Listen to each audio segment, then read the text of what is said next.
Good morning, good evening, good afternoon, or whatever time you may be hearing this. I was in the Word this morning in the book of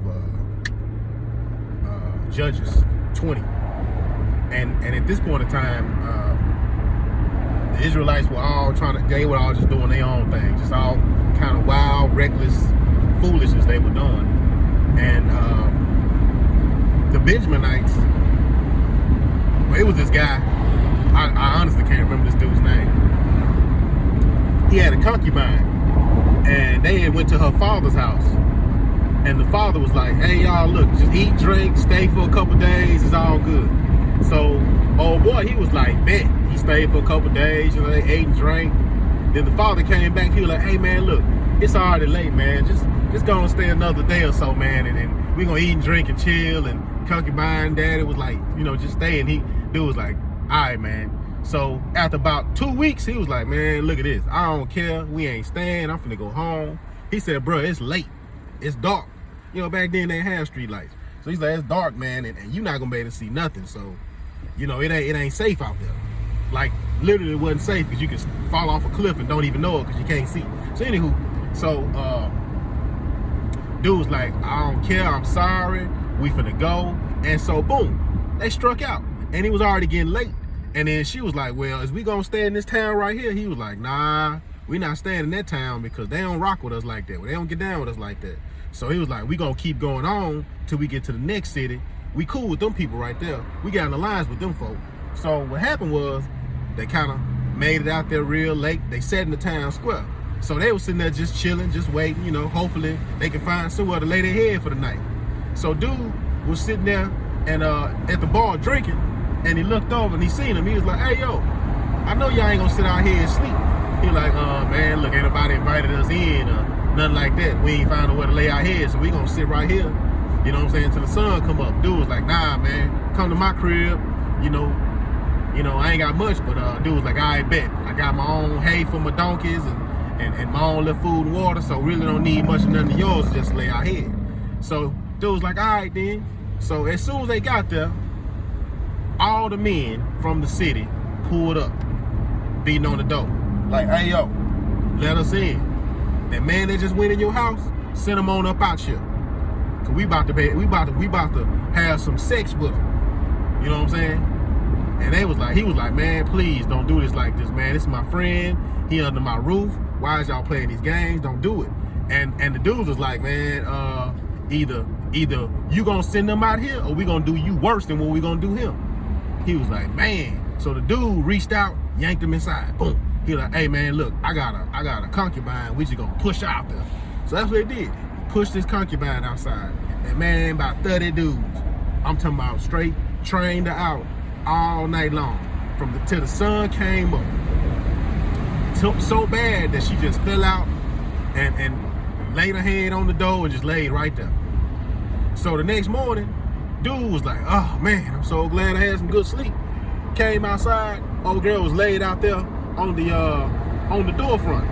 And he was like, "Get up, girl, let's go. We gotta go. We gotta get on to the house." She ain't even move. He was like, "Man, come on now, get up." He kicked her. She was dead. Dead, raped this chick to death. He was like, "Oh no." He was drove, but he didn't even say nothing. So he loaded up on his donkey and they went home. When he got home, he was so mad, he cut her up in 12 pieces and sent a piece of her body to every part of the Israelites community. He would send the piece to all 12 of the tribes, right? And they all got these pieces. They was like, "What is this?" So he turned around and was like, "What is going on?" And so he started telling everybody, "This is what all your brothers did over in the town, in the tribe of Benjamin. This has never happened, and this is crazy, and we need to do something about it." So long story short, they all went to war, and they put a plan together and said, "Lord, who do we send to fight the Benjaminites?" And God told them who should go. Tribe of Judah. Bet. So they went out there, and God had told them to go and fight, and they went out there to go fight the tribe of Benjamin, and they got their butts whooped. So boom, they ran off. They were scared. They turned around. They came back. They was like, "Lord, do we go fight him again?" Yes. God told them go back again. They went out there and got their butts whooped again. Now the crazy thing about it is, I'm like, man, God told these dudes to go and fight the Benjaminites, you know, the tribe of Judah, and they went. Being obedient, they went. And boom, and got their butts whooped. So boom, they came back a third time. I'm telling you, it was crazy. They went out 3 times asking God, do we go and fight these people? And God was like, yeah. And 3 times they got their butts whooped. So the 4th go round, they sick of this, they scared, they praying. They got the chest of the Lord, you know, because they represented God walking with them at this point in time. And at this point in time, they fasted. They fasted. And then God said, go. But on this particular time, because they fasted, God gave them a victory. And the moral to the story is, a lot of times God has told us to do something.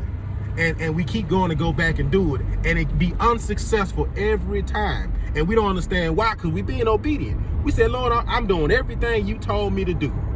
You know, but sometimes we got to humble ourselves and get all the way completely naked and get all of that stuff up off of us.